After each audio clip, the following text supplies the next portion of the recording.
Hello friends, welcome to my tutorial again. Today I'm going to talk about polyhydramnios. I hope mostly all of you might already have heard about polyhydramnios, and for those who don't know, I will just tell what it means literally. Poly means many or excess, and hydramnios means related to amniotic fluid.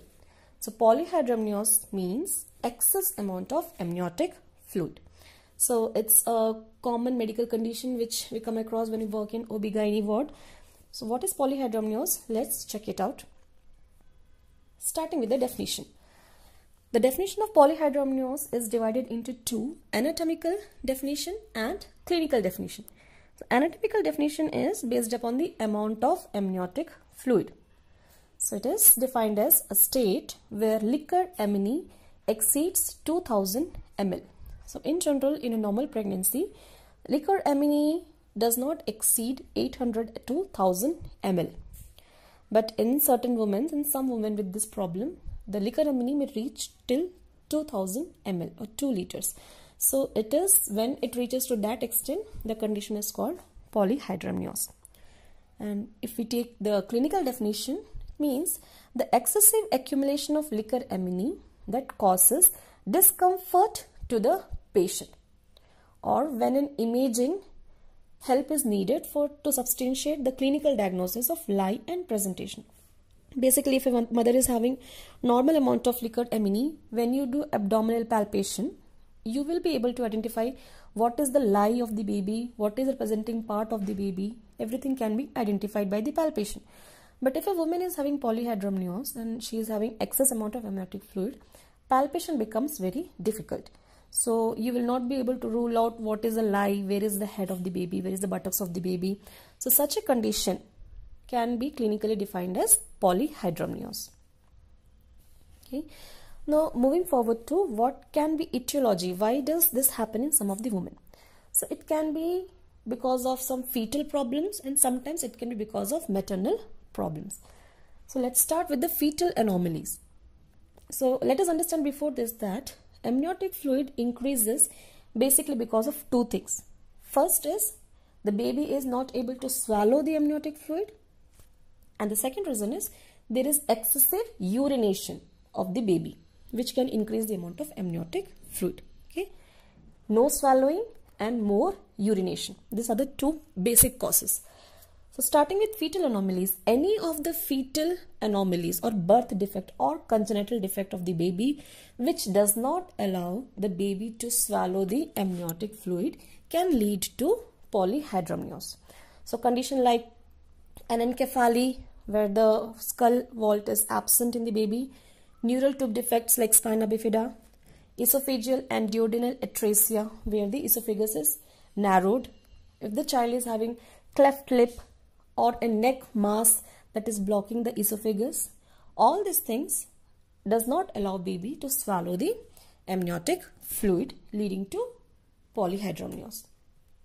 Other causes, maternal causes, will be like Rh isoimmunization. If the baby mother is Rh negative and the baby is Rh positive, it can cause polyhydramnios. Along with diabetes mellitus, if the mother is having diabetes or any cardiac or renal condition, this problems of mother can lead to excessive urination of the baby, henceforth leading to polyhydramnios. Okay. Moving upon, what are the types of hydramnios? Basically, it depends upon the onset. It is divided into two: chronic polyhydramnios and acute polyhydramnios. Chronic means it is long term, means it does not happen suddenly.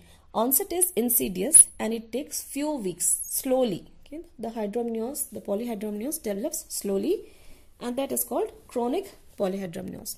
Whereas in some women, it happens suddenly within few days. That is known as acute polyhydramnios.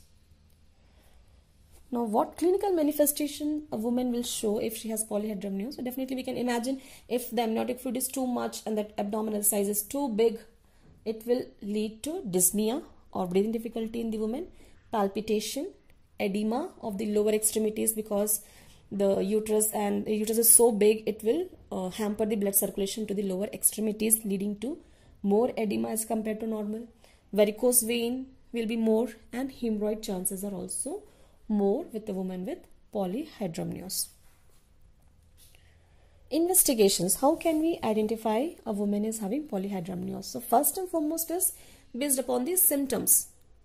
When you see a mother with dyspnea and abdominal girth more than normal and more of this varicose vein, and when you do abdominal palpation, abdominal examination, you are not able to locate the baby, what is the lie and the presentation of the baby. And the third and the most reliable one is ultrasonography. With the help of ultrasonography, we can easily identify the condition. Moving forward to how will you manage polyhydramnios? So management depends upon the degree or how much polyhydramnios is present. If it is minor degree, which is not affecting the health of mother and the baby, you have to just be extra cautious. Give the mother extra bed rest for few days, and we will expect that sometimes with the rest and time, glyceramine will reduce by itself. Whereas if severe degree of hydramnios is present, if it is hampering the health of the mother, if she is unable to breathe and the daily activities is becoming very difficult for her, such type of patient should be admitted in the tertiary level hospital with all the advanced medical facilities. And then if her pregnancy is less than 37 weeks, that means the baby is not matured yet. 37 weeks, below 37 weeks is not full-term pregnancy. The baby is below 37 weeks. An attempt is made to relieve the distress of mother. So how we can relieve the distress is by reducing the amount of amniotic fluid. So a simple amniocentesis is done, and slowly at the rate of 500 ml per hour, amniotic fluid is removed to the level to relieve mechanical distress of mother. This is done if the baby is immature. But if the pregnancy is about 37 weeks, the baby is matured, we don't have to wait any longer to jeopardize the health of mother and the baby. So in that condition, we induce the labor. Okay, so we do amniocentesis slowly, drain a good amount of liquor amini to stabilize the baby and the mother, and after that start oxytocin infusion to induce uterine contraction and labor, followed by low rupture of membrane and deliver the baby.